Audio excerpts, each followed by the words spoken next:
Yeah, this might work. Oh no! It could have been super cool. I'm just waiting to get punched into orbit at this point. Be gone, Thon! Yes! Yes! Oh my god. Rip. At this point, you would just be chocolate milk. Like, there would be nothing left. I don't understand. Let me guess. I'm going back to jail.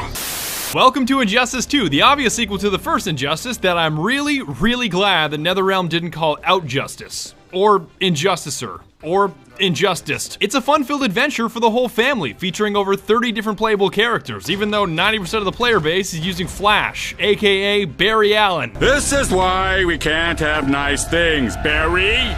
You asshole! Now, before I dive any deeper, there are a few things I'd like to cover out of pure courtesy in case you're a DC Comics fan, because much like Bane is a pretty big guy, I imagine it would be a pretty big deal if I accidentally ruin this game for you. You're a big guy. For you. First thing, spoiler alert. I am definitely going to cover some things that would spoil the story mode for you, so even though it's extremely predictable, I don't want to inadvertently destroy the plot, because in the end, you'll probably find yourself saying, That was spooky. Second thing, trigger warning. There is an extreme amount of violence in this game, including violence against women, so I recommend skipping this video if you work at BuzzFeed or have ever found yourself saying words like, I wrote a blog post a while ago about why I f***ing hate video games, because this is what it does. It appeals to like the male fantasy.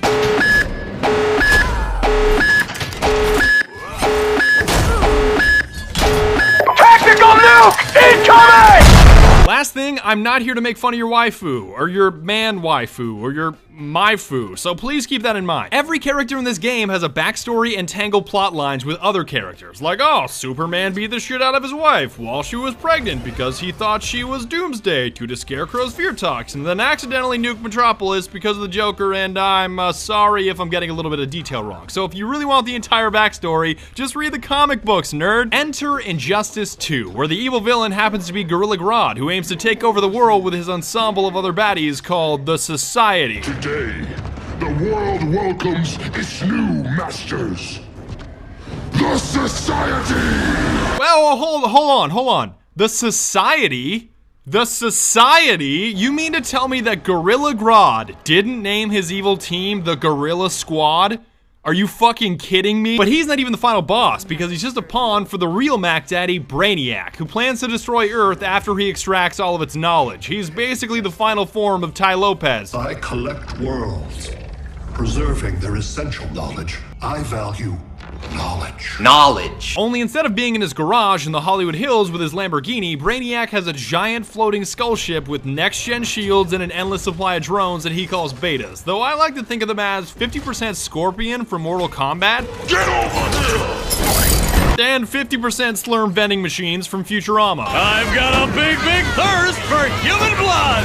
Ow! Of course, the only ones that can stop Brainiac and his goons are Batman and the Justice League, or at least some of the Justice League, because the Justice League just ain't the Justice League without my main man, Martian Manhunter. Am I right, fellas? In typical Justice League fashion, you not only end up fighting the bad guys, but you also end up fighting yourselves in situations that really don't need to happen, but are hilarious anyways. Like, half the game is just unnecessary conflicts arising from moral dilemmas. I want to do this thing. I don't want to do that thing. Let's slap the shit out of each other for 2 minutes before immediately coming to our senses and making the decision we are about to anyways. Awesome! I'm sure you can imagine that the only real decision that matters is you choosing Batman or Superman. Batman doesn't want to kill people. Superman wants to kill some people. And in case you were curious, I chose Batman, even though his logic is definitely not always bulletproof. If you kill a killer, the number of killers in the world remains the same. Okay, Batman, but if you kill like 100 killers, then it goes down by like 99, right? But I should warn you in advance that no matter your decision, this game is certainly not Mortal Kombat, and you won't see virtually anybody dying because it's rated T for teen, or rather T for try not to kill anybody. Remember, out there's no regime. Not anymore. So we do not kill. First blood! You blew it, Robin. You blew it. And why are you wasting your effort on murdering some random convict that's only killed, what, 120 people? Brainiac has slaughtered billions of Kryptonians in a near genocide. Shouldn't he be the priority in this situation? Even NetherRealm is self-aware of how silly this non-lethal attitude is because they poke fun at this theme throughout the game. Ow, ow, ow, ow, ow, ow, ow, ow. So you won't kill, but you're fine with traumatic brain injuries. Shut up, Robin. TBI doesn't stand for traumatic brain injury, it stands for terrific bonding instance. But I guess since you're such a failure of a son, you can't see that Batman is trying to be a better dad, you ingrate. But ignoring Robin, and by extension Nightwing, yeah, you can shove off too, this game is amazing because of how colorful the characters are, both literally and figuratively, with the exception of Black Adam. It takes all colors to make a rainbow. Except black. There's no black in a rainbow. To kick things off, I have to start with DEADSHOT. Ignoring that one time he was in that one movie about that one group that we will never talk about ever again. So you think that we some kind of suicide squad. Stop that! Not only is DEADSHOT awesome enough to shoot Flash in the kneecaps, but he also casually stabs himself to get out of a headlock. How kick-ass is that? Got no choice. Grodd put a nano explosive in my head. His paws on the trigger. I could kill myself all day. In fact, the only thing better than DEADSHOT in this game is 2 DEADSHOTs. So we're completely identical? Except I'm a better shot. Don't trust anybody, not even yourself. Oh my god, shut up. Oh, come on. You have to have seen that coming. Oh, god damn it. Call me Young Metro, because I don't trust you. Of course, there is the teeny tiny detail that DEADSHOT's only a bad guy in this game because Gorilla Grodd has a micro-explosive implanted in his head, essentially holding him hostage, so he unfortunately gets treated like a dog. Report, DEADSHOT. We're ready to move out. Good dog. Now go tell the others. Whoa, that's like fucking mean. On the topic of Gorilla Grodd, who will not be the target of any Harambe jokes because it's not funny anymore, I really do not get his name. Like, Gorilla Grodd, more like Gorilla Giggles, because all he ever does is laugh maniacally while Brainiac is the real mastermind pulling the strings.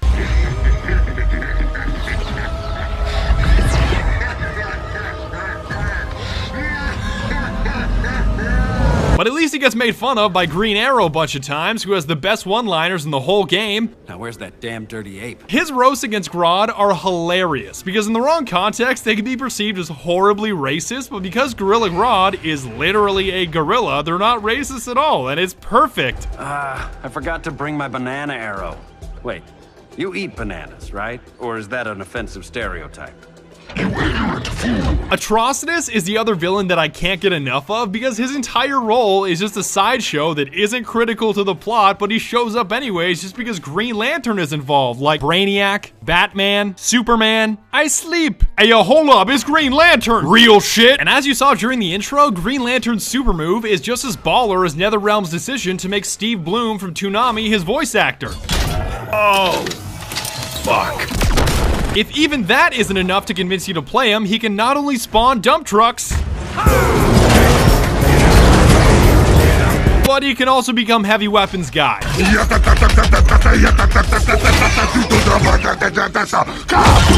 Now, Green Lantern is tasked with recruiting Aquaman, who, beyond his menacing super move featuring his giant piranha-looking fish buddy, is really just a dude with a trident that loves saying the word Atlantis. Atlantis! The next time my people's blood is spilled, it will be for Atlantis. Atlantis. Atlantis. Atlantis. Atlantis. Stupid humans. Black Canary and Catwoman are basically 2 psychotic ex-girlfriends because one of them is constantly triggered and screaming, and the other is trying to run you over.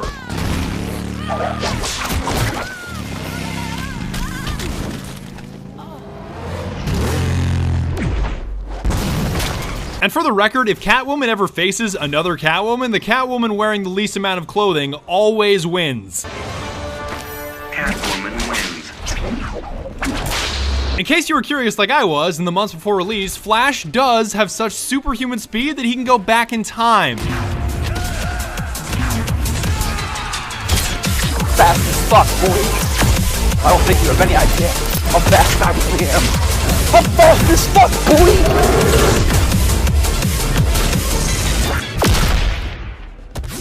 But he is most definitely not a cyborg, unlike most of the Barrys that I know. And miss the return of Barry Allen?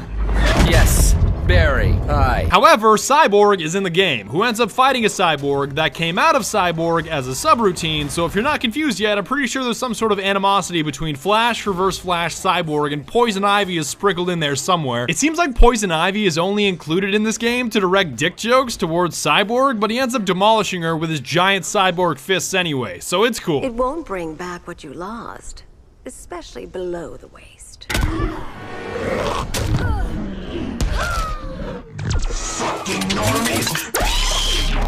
If I'm being honest, I love that they included Firestorm and Blue Beetle, but I just can't bring myself to play them because they're always together and I can't unsee that Blue Beetle doesn't have a nose. God damn, man, you're like the Voldemort of the DC universe. At least Dr. Fate showed up to urgently tell us what the future holds, even though it doesn't happen. Everyone and everything you know will die.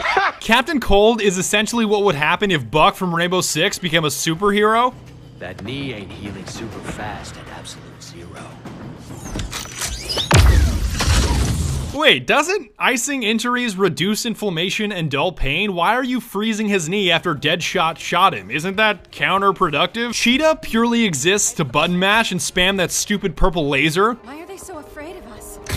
Right, riot. Minerva. Billionaire. But I will admit that it's an amusing hunter versus the hunted dynamic when she's matched up against DEADSHOT. How's the knife sitting in the air that long? That's uncanny.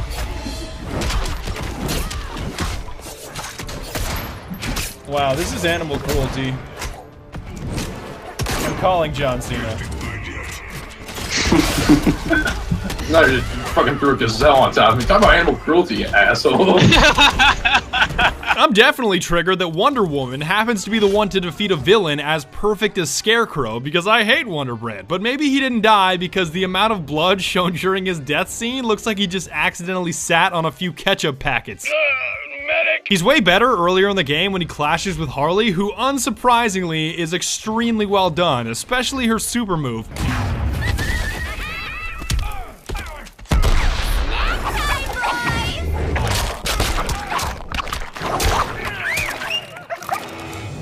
But I'm not sure how many of you are gonna like the Joker now that he's all edgy McJared Leto edgelord, but I don't completely hate him. Buried under the floorboards. Scratch, scratch, scratching to get out. I mean, he's not god-tier Arkham Asylum Joker, but he's a fresh take that I can respect. Ain't no slick fella with a cheap suit and cheaper grin telling me who I am ever again. Not only do I admire that NetherRealm is careful with their characters, but they're also self-aware. Like, Bane has an achievement called Out of Nowhere that requires you to defeat Batman with the final hit coming from a meter-burn Bane bomb. So they definitely know what they're doing. Oh, did he do it?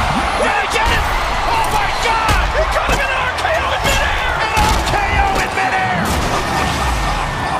Amazing! Even though there are certain features like the clash mechanic that I don't like, it's always canceled out by something that I do like, such as the arena transitions.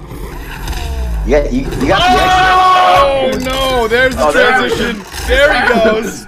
There he goes. How do you get that much velocity from a single explosion? Drop the combo.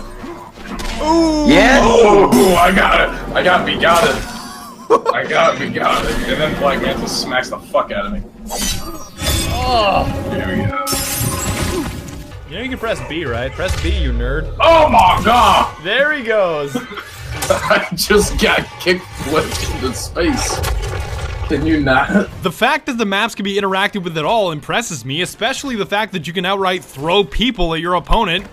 God damn it, why do you always throw that guy? He deserves it. No, move back so I can grab this. There you go, thank you. Oh my god, why you gotta be like this? But in saving best for last, the best character in the entire game has to be Swamp Thing. Not just because of his creatively uncreative name of Swamp Thing, but his super move is incredible. Please no transition. Please no transition, Reno. Oh no! Oh no! Why are you doing this to me? That's my bag. How do I still exist? His crouching mechanic is unmatched. Bitch, who is you? Wait, why do you sink yourself? What? I sink into the ground because I'm a swamp monster. Wait, what is you doing? You will never match my powers. And of course, he can make the entire Earth into his own personal swamp without being Shrek. Here's my question. That's littering. That's littering. Oh, you would be the one. Freaking swamp monster. What? I'm a swamp man. I care about the Earth. Don't hate.